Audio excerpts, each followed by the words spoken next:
Bonjour à toutes et à tous et bienvenue dans Microbiome, une rubrique du podcast Biome.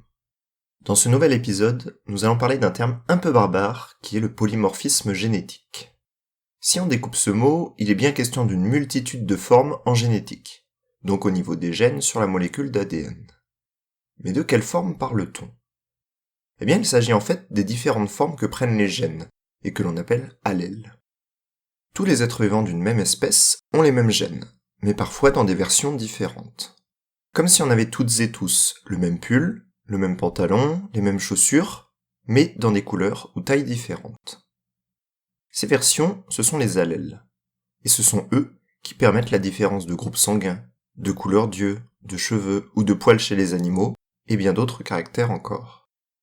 Nous parlions la semaine dernière de mutations génétiques ponctuelles, qui, je le rappelle, apparaissent au hasard, et qui peuvent entraîner la modification, l'apparition ou la disparition de certains caractères.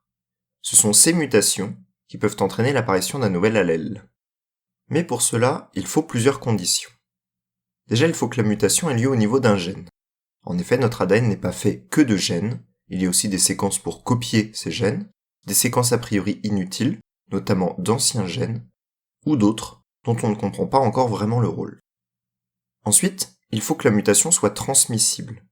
Pour cela, il faut qu'elle apparaisse dans les gamètes, donc les spermatozoïdes ou ovules, qui fusionneront au moment de la fécondation, intégrant ainsi le nouvel allèle au patrimoine génétique du nouvel individu. L'apparition d'un nouvel allèle est un phénomène très rare, mais si ces conditions sont réunies, il faut ensuite que l'allèle permette le bon développement de l'embryon et la vie du futur individu.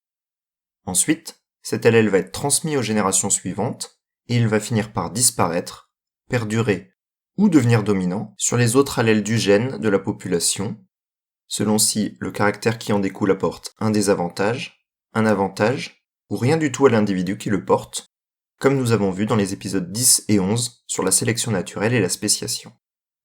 C'est donc ce polymorphisme génétique qui permet d'avoir autant de différences morphologiques, physiques, entre les individus d'une même population. C'est très visible chez l'humain, mais également chez les autres espèces lorsqu'on est capable de les différencier.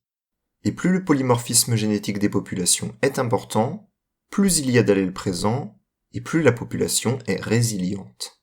Et c'est le terme que nous développerons la semaine prochaine. Bonne fin de semaine, et à bientôt dans Biome.